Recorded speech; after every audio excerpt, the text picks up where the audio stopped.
You notice it before you can even explain what feels different. A friend who used to reply within minutes suddenly takes days. The group chat where they were always the funniest or most thoughtful person has become strangely quiet. You scroll back through old conversations, almost hoping you'll find the exact moment everything changed. But there is not one. It did not happen overnight.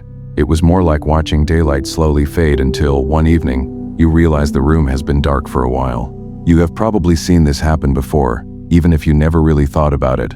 The person who always seemed to be the smartest in the room, the one who understood the joke before everyone else, the one who guessed the ending of a movie long before it happened, the one who could explain something difficult in a way that made everyone else understand it.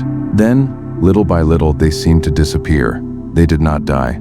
They didn't move away. They're still out there. They're just no longer part of the places where they used to belong. It's something people rarely talk about, but it happens more often than most of us realize. And surprisingly, it seems to happen quite often to highly intelligent people. Not in spite of their intelligence, but, in many cases, because of it. Most people assume that being intelligent should make life easier. The sharper your mind, the easier relationships should be. The easier work should feel, the easier it should be to fit in. But real life doesn't always work that way.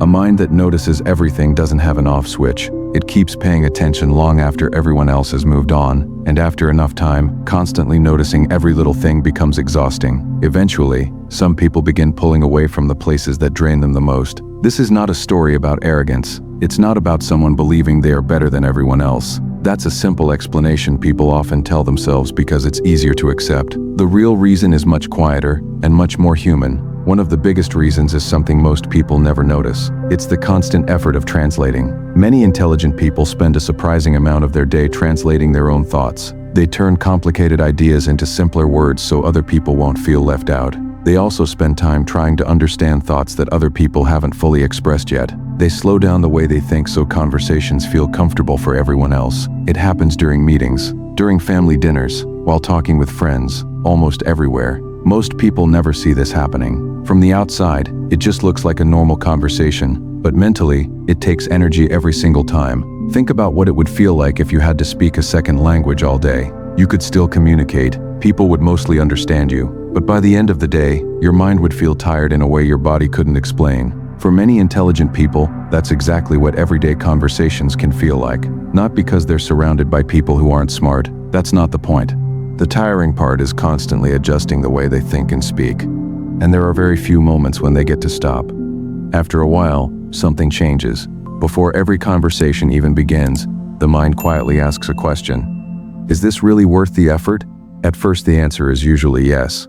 But as the months and years pass, that answer slowly begins to change. No starts showing up more often. Even the smallest conversations can begin to feel like another task waiting to be completed. Not because people have become less important, but because the mental energy required simply keeps adding up. For many, that's where the withdrawal begins. Not all at once, just little by little. But that isn't the whole story. There's another reason people slowly pull away. And this one goes much deeper. There is a kind of loneliness that has nothing to do with being physically alone. It's the feeling of being heard, but not truly understood. Maybe you have experienced something like this yourself. You finally open up about something that's been on your mind for weeks. You explain it as clearly as you can. The other person listens. They care. They even try to help. But somehow, their response never reaches the part you were actually trying to express. Not because they don't care. They simply can't see the full picture you are carrying inside your mind. For many intelligent people, this becomes a familiar feeling. It isn't the pain of being rejected. Rejection is obvious. At least you know where you stand. This is different. It's the quiet disappointment of almost being understood. Conversation after conversation feels close, but never quite close enough. And over time, that feeling becomes surprisingly heavy. Here's something interesting about human psychology. Most people recover from rejection faster than they recover from repeated almost connections. A clear no gives your mind closure, but almost being understood leaves the door half open. Your mind keeps hoping that next time will be different. Then it happens again and again. Eventually, that quiet disappointment starts to shape your expectations. Before a new conversation even begins, part of your brain is already preparing for another near miss. Without realizing it, you stop expecting to be deeply understood, so you begin sharing less. You explain less. You open up less. Not because you've become cold, not because you've stopped caring, but because protecting your energy starts to feel wiser than chasing another conversation that leaves you feeling unseen.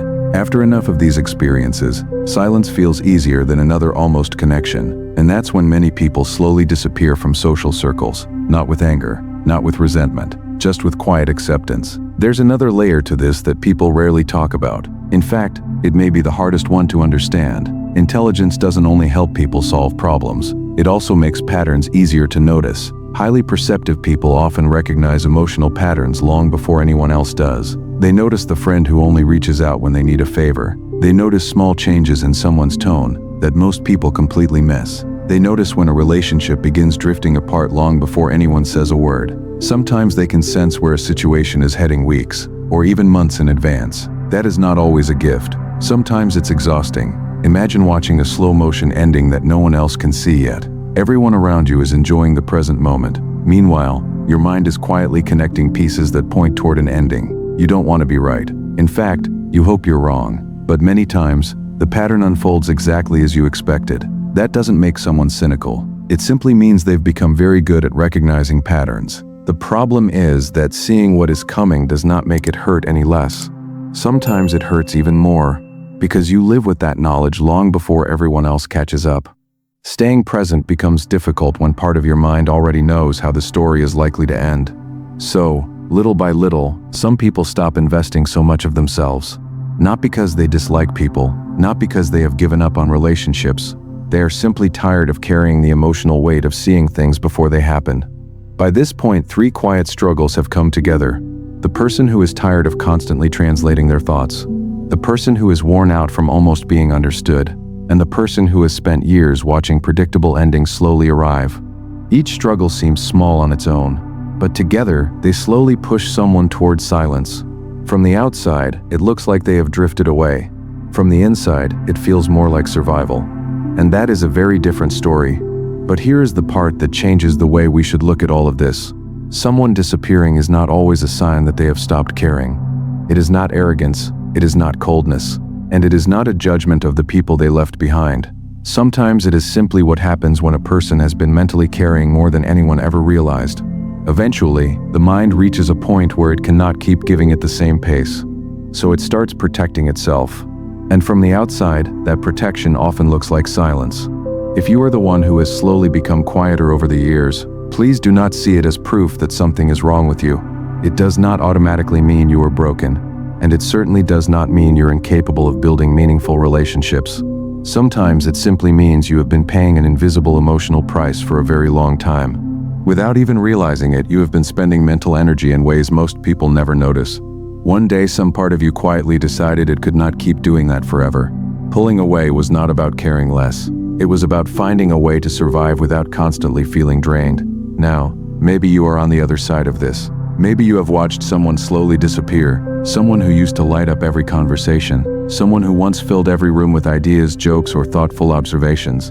And now, even replying to a text seems difficult for them. If that's someone you know, try not to take their silence personally. In many cases, it is not about you at all. It is about everything they have been carrying inside for far too long. They have grown tired of constantly adjusting themselves, tired of feeling only partly understood, tired of seeing emotional patterns that few other people seem to notice. What they often need is not more pressure to come back. They do not need louder conversations. They don't need someone trying harder to pull them into the noise. What they usually need is something much simpler. A person they do not have to perform for. Someone they do not have to explain themselves to over and over again. Someone who allows silence to exist without making it uncomfortable. Because people who quietly disappear are rarely searching for more attention. More often, they are searching for a place where they can finally relax. A place where they can stop translating every thought. Where they do not have to hide parts of themselves just to fit in. Where being understood feels effortless instead of exhausting. If this reminded you of someone, consider sharing it with them. Not because you are trying to analyze them.